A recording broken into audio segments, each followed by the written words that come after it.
Vaksin merah putih menjadi karya anak bangsa. Vaksin produksi dalam negeri ini disebut mampu mempercepat penanganan COVID-19. Tidak hanya itu, vaksin ini sekaligus berdampak positif bagi ekonomi. Pemerintah pun mendorong riset dalam pengembangan vaksin merah putih. Pengembangan vaksin merah putih direncanakan menjadi bagian dari program imunisasi massal atau ditawarkan sebagai booster sekaligus menjadi kesempatan bagi Indonesia untuk membangun kapasitas produksi vaksin secara mandiri. Vaksin merah putih disponsori oleh Badan Riset dan Inovasi Nasional dan dikembangkan oleh 7 lembaga ilmu pengetahuan di Indonesia yang mencoba berbagai platform.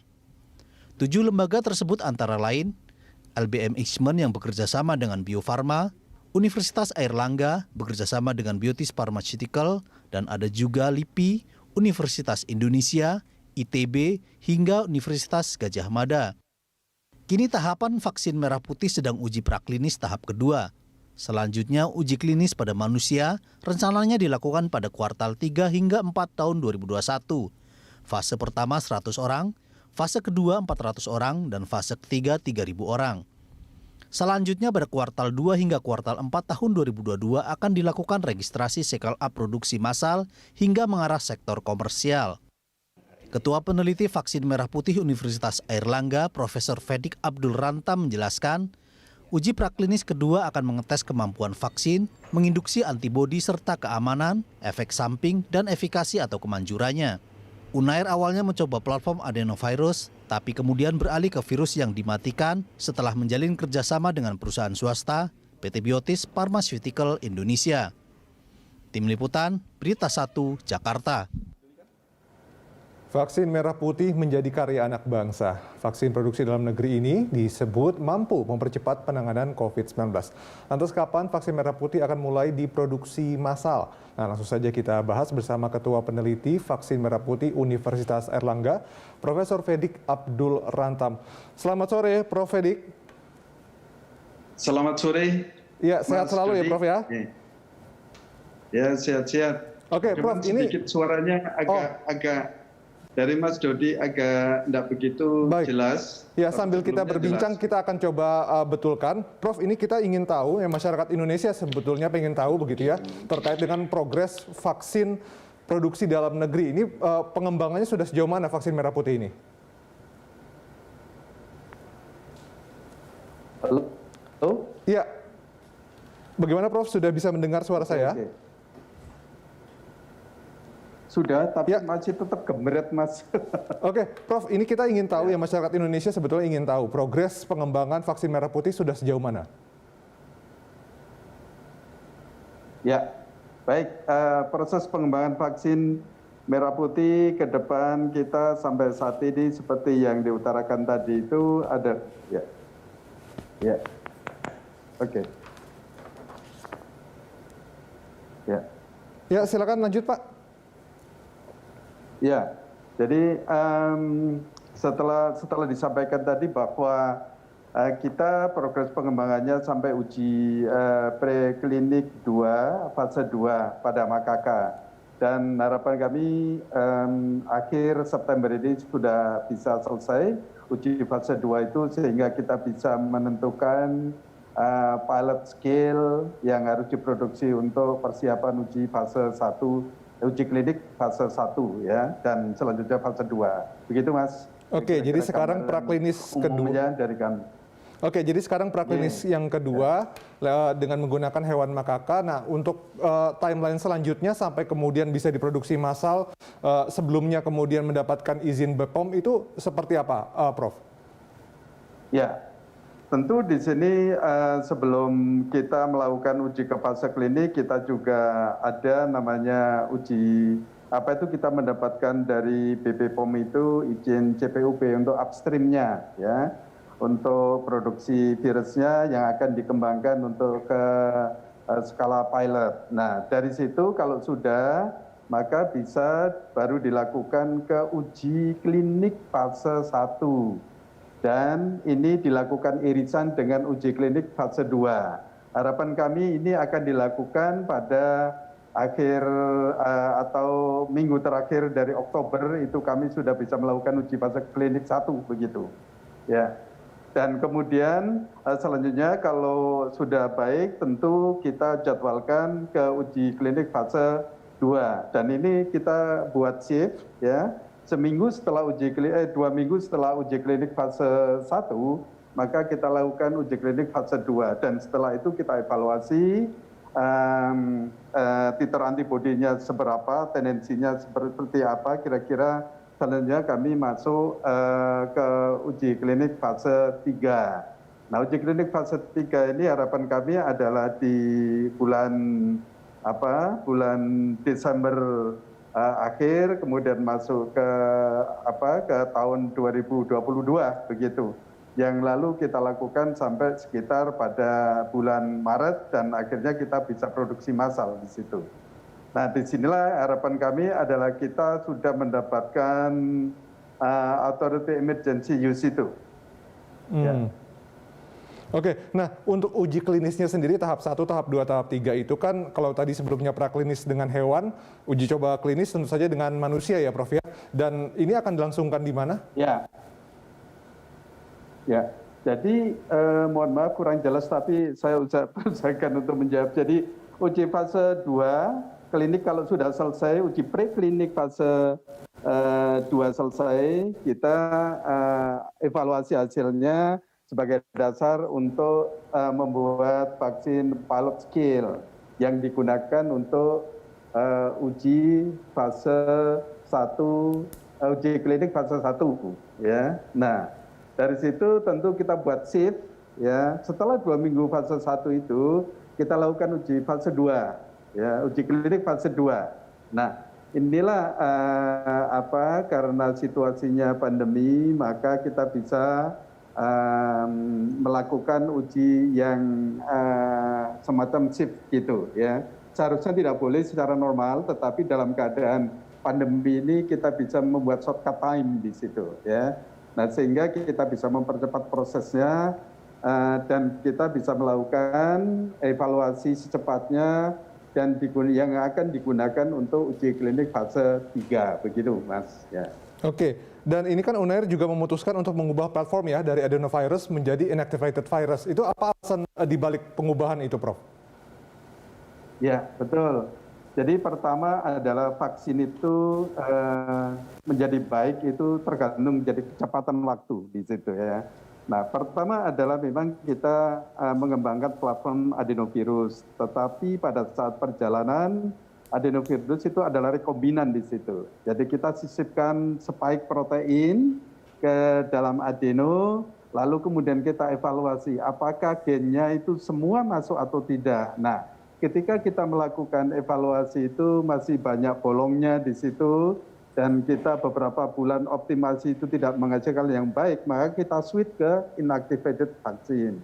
Nah, inactivated vaksin ini juga kita mulai sejak awal pendamping.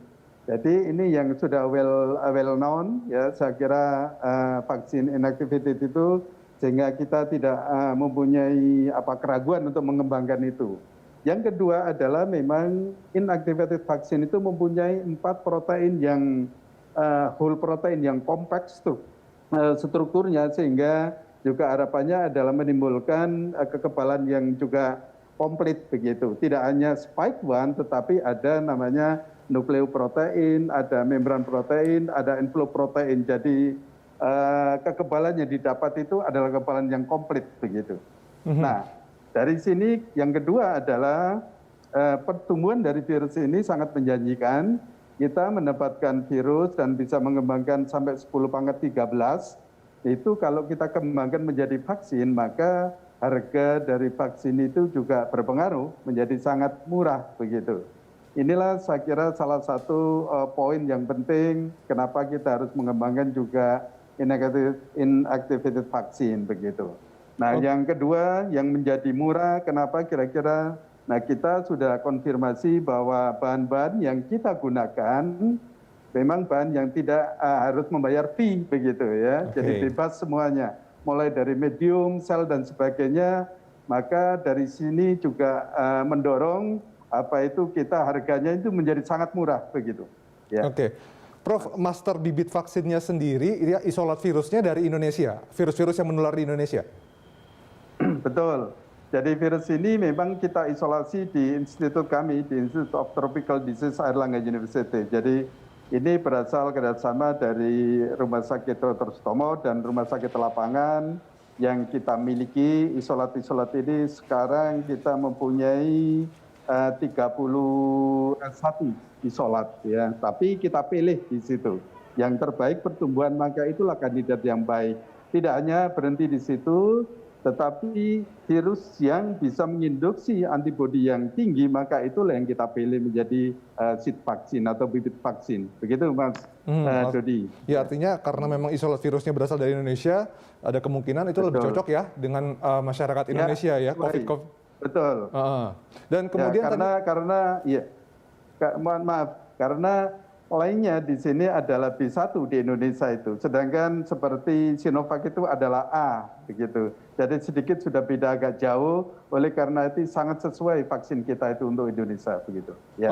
Oke. Tadi Anda sudah ngomong sedikit soal harga bisa ditekan, harga bisa lebih murah, begitu. Berapa nanti harga yang akan ditetapkan untuk dosis vaksin merah putih ini? Ya, saya kira lebih murah daripada yang termurah ya.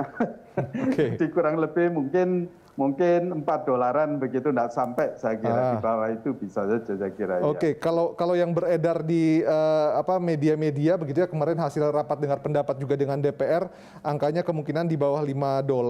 Kalau misalnya pakai asumsi kurs 14.500, artinya ya 70-an ribu rupiah, itu sangat murah ya Prof ya? Betul. Itu kan saya mungkin agak sedikit murah lagi barangkali. Oke.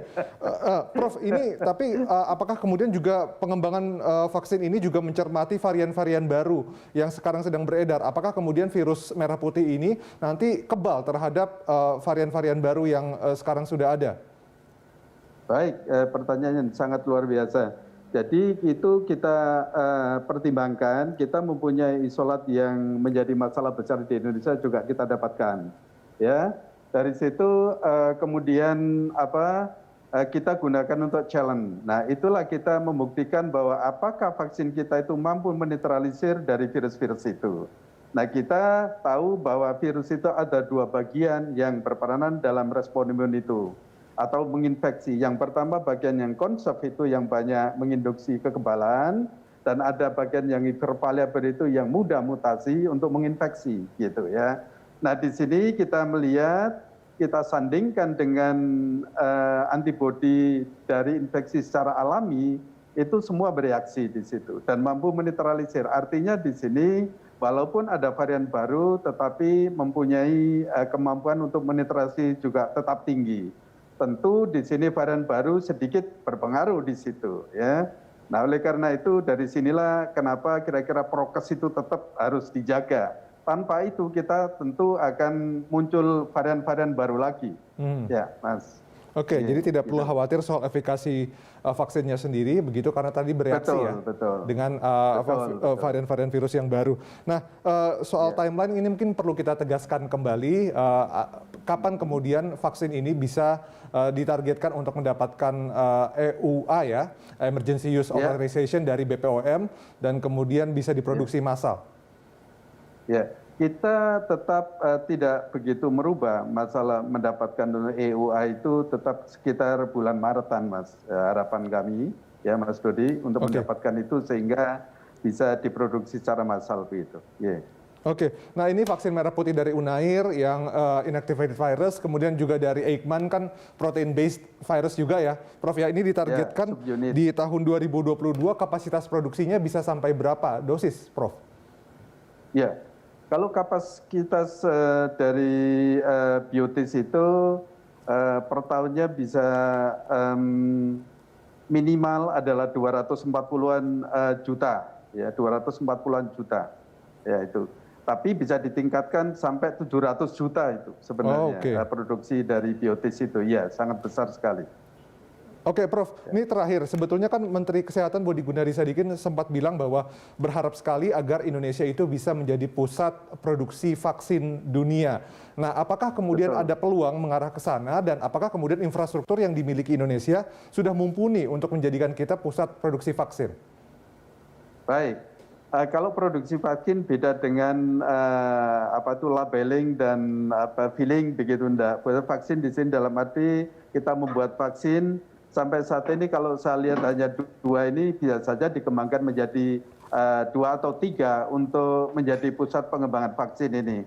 Karena di Biotis sendiri mempunyai peralatan yang luar biasa di situ dan investasinya juga luar biasa besarnya sehingga bisa memproduksi vaksin yang tidak kecil, tetapi bisa sampai pada level yang sangat tinggi dan bisa diekspor sekitar 700 juta dosis itu tidak kecil saya kira. Nah jika ada lagi dengan platform yang lain seperti yang diutarakan beberapa waktu lalu oleh para pejabat itu membuat misalnya Mirna lagi sangat memungkinkan di Indonesia. Saya kira teknologi ini bisa kita kita miliki begitu untuk membuat bahan biologik ini. Betul, dan ini keberadaan vaksin dalam negeri sangat dibutuhkan karena belanja pemerintah sendiri untuk vaksin tahun ini 54,46 triliun rupiah. Jadi tentu saja keberadaan vaksin merah putih sangat dinantikan. Kita excited sekali untuk tahun 2022 Indonesia punya vaksin sendiri. Terima kasih Prof. Fedik Abdul Rantam atas waktunya sore hari ini di Covid Today. Sama-sama Mas Dodi. Selamat malam. Oke.